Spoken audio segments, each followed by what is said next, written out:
He was in the Amazon with my mom when she was researching spiders right before she died. Hey, how you doing? I hope you're doing well. So I just saw Sony's Madame Web about 2 hours ago and decided to write this video before my belligerent behavior and reckless self-destruction causes me to forget Sony's Madame Web. I'm gonna go out on a limb here and say that Madame Web, it could have been good, man, and I'm dead serious. I think it'd be easy for anyone and everyone to take jabs at just how messy, seemingly slopped together like a shitty lunchroom Crustables this film is. How unintentionally hilarious it is at times, how it lazily uses the Spider-Man mythos to get your ass in the seat and give your money to a studio that is notorious for screwing with the original film and churning out boardroom bastards that lack a voice. Everyone will tell you that Madame Web is a mess, but I want to know, how did this happen? What is Madame Web? Who is the real Agent Web? Why does this movie exist? Who is it for? Why is it okay for a studio to release this scrambled together soggy omelet clearly overcooked and made worse in post? Basically, why is Madame Web?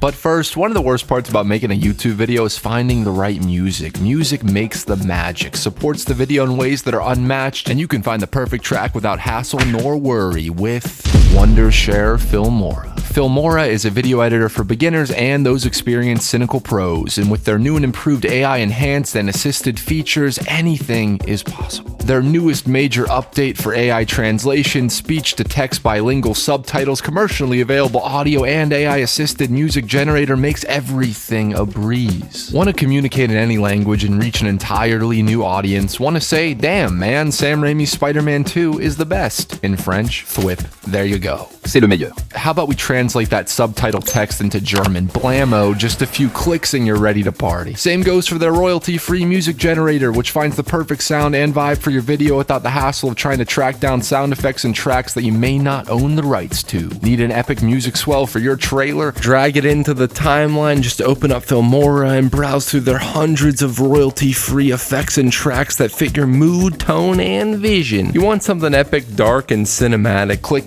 clack, done. Editing is complex, man. Rhythm, pace, emotion through cutting, and any tools that make that job easier, that enhance your workflow, allows you and all the creatives out there to focus on the storytelling rather than the hassle of technology. So please, do yourself a favor and check out Filmora for free and enjoy multilingual movie and music magic with Wondershare Filmora using their new and improved AI enhanced features. Thanks, guys. Here are some fun facts about Madame Web. 1.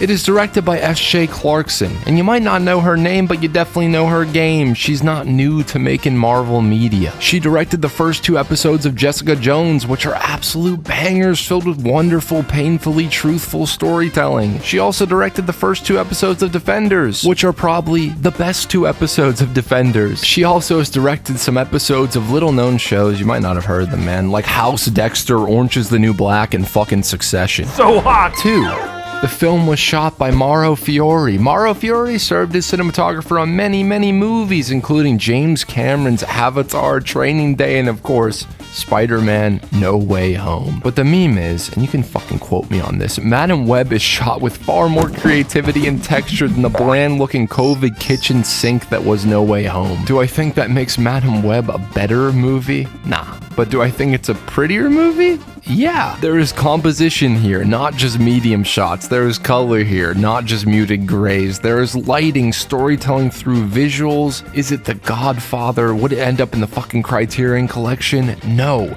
But I'm gonna put my dunce cap on for a minute and say this looks more like a movie than most Phase 4 MCU movies. 3. I don't have a 3, so here's this hilarious clip of Dakota Johnson. I have always really loved Marvel movies. I mean, what % of Marvel movies have you seen? 4%.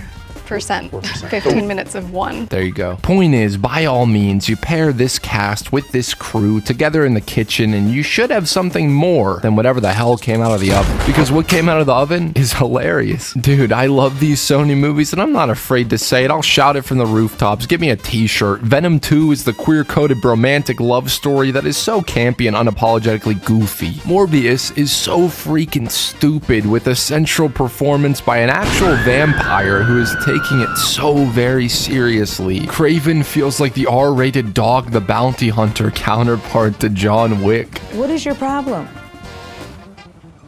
What? Madame Web feels like the spiritual successor to Jennifer Gardner's Elektra. From the first scene, you can tell that even with capable directorial hands, this was never gonna work with a script that feels like it was written in half-chewed Crayola. And look, I hate ragging on screenwriters, because if you know anything about making movies, you know that a script is an ever-changing blueprint. So much hate, especially on YouTube, is always directed at whoever's name is on the screenplay. But I promise you, that screenplay could have been scratched over, used as toilet paper, flushed down the toilet, go all the way through the sewer system, picked back up, and shoved up somebody's throat by some exec producer who thinks they can write because they have a Scrooge McDuck vault full of shady money.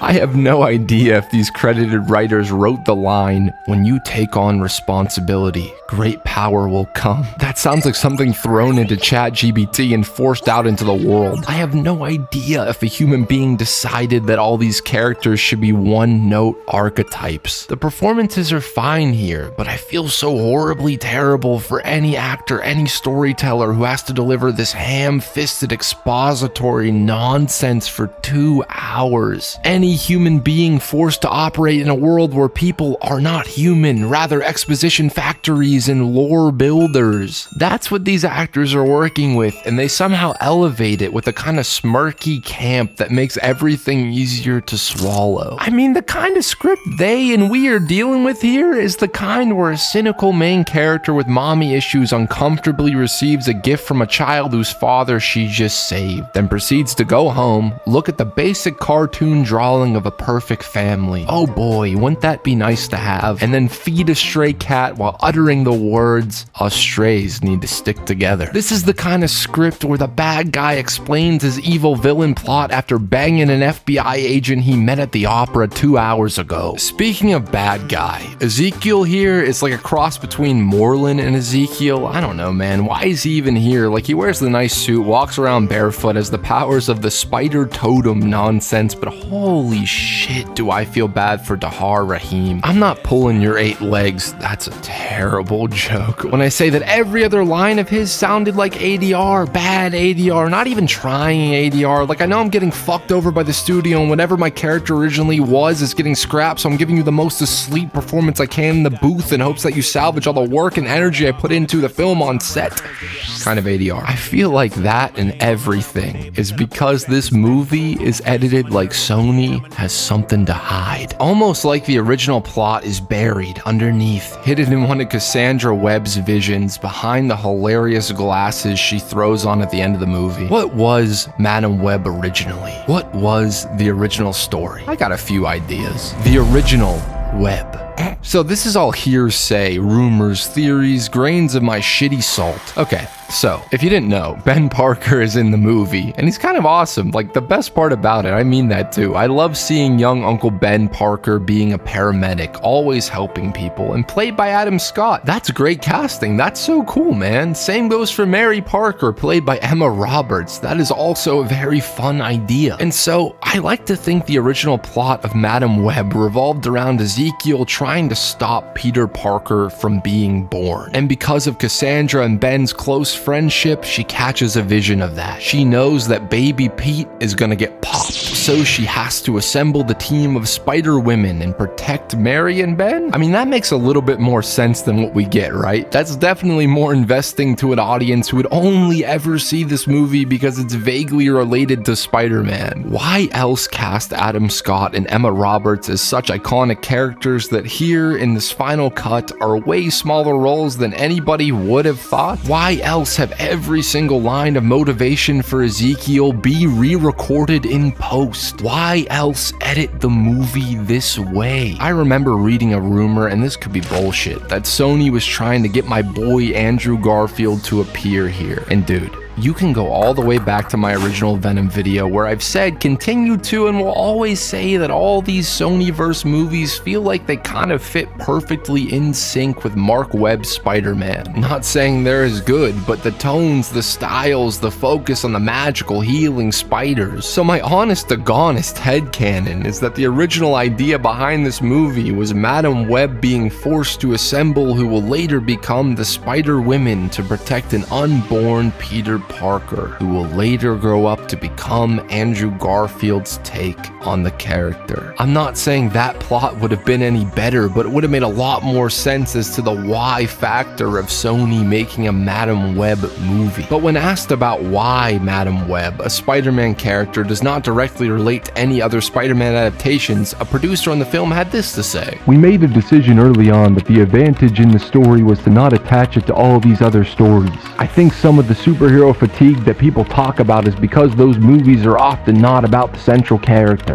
Which, like, in general, the dude ain't wrong, but it's hilarious here because if any superhero movie needs to connect to another superhero movie, it's your series of fucking Spider-Man spin-off movies based on characters that are only really known for interacting with Spider-Man, that never include Spider-Man.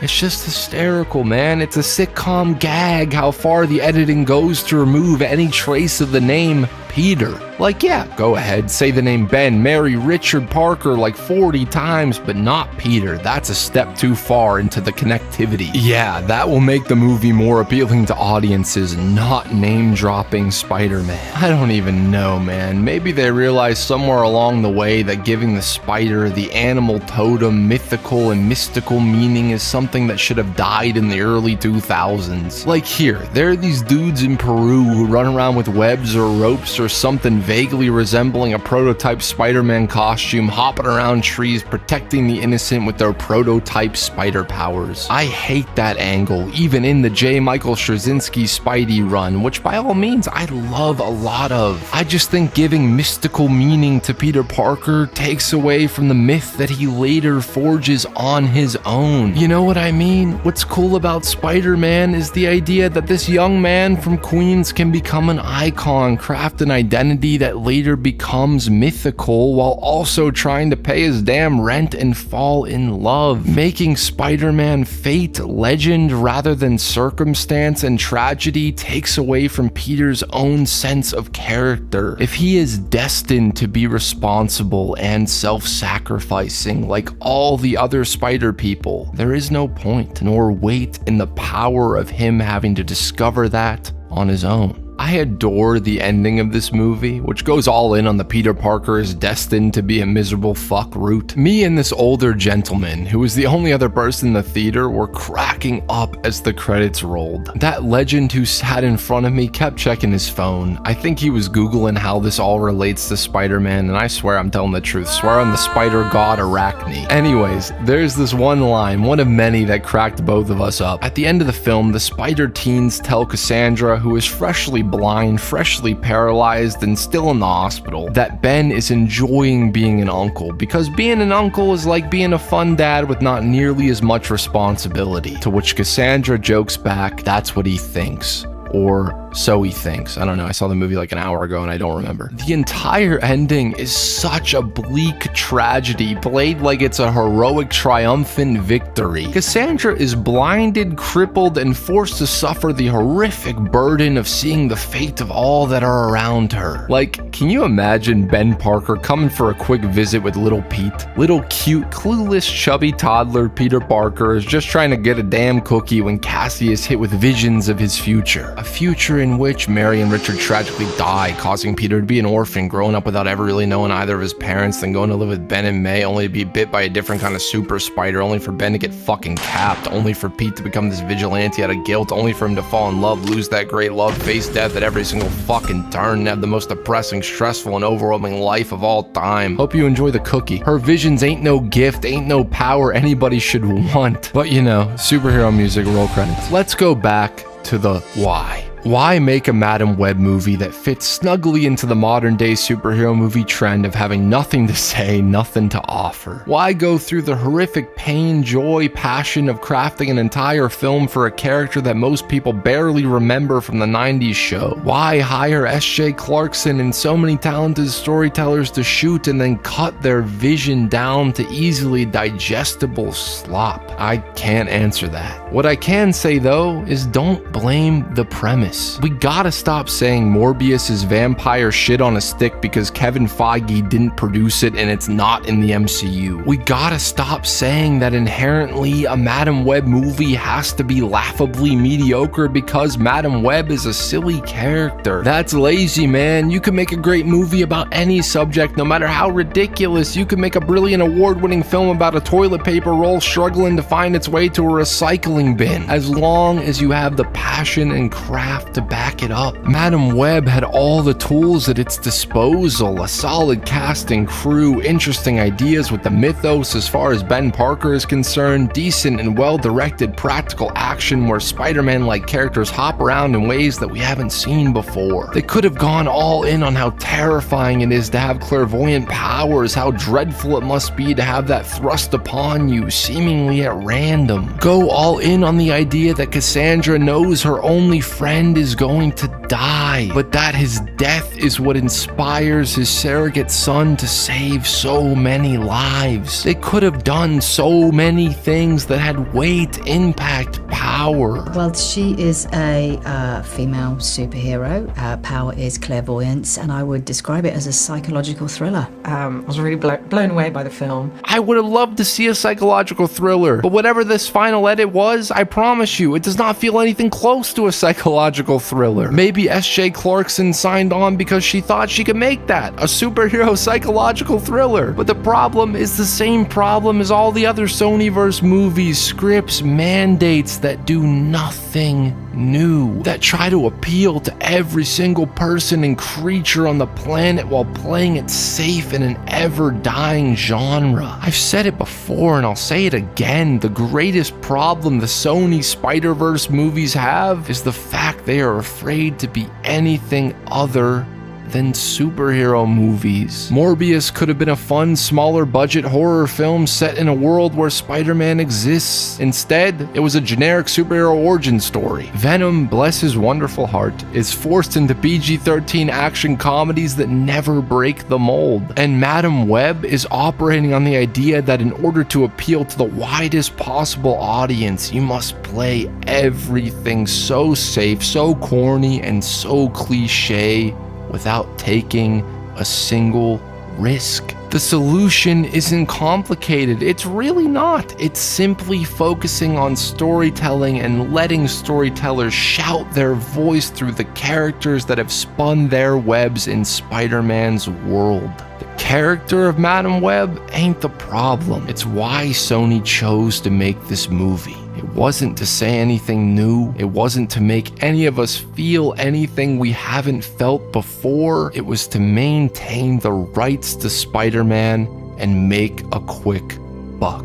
What is and what will continue to be the problem is the same question all of us are asking ourselves every time one of these comes out. It's the why behind it all. Hey guys, thank you for watching. When I was recording this video, I decided to take a shot every time I said Madame Web. Yeah, I don't think I'm making it tomorrow. But anyways, thank you so much to that one doesn't count for editing this video. Means the world, man. Suicide Squad Kill the Justice League video soon. I know that none of you probably saw Madame Web, but if you did, what did you think? Bye.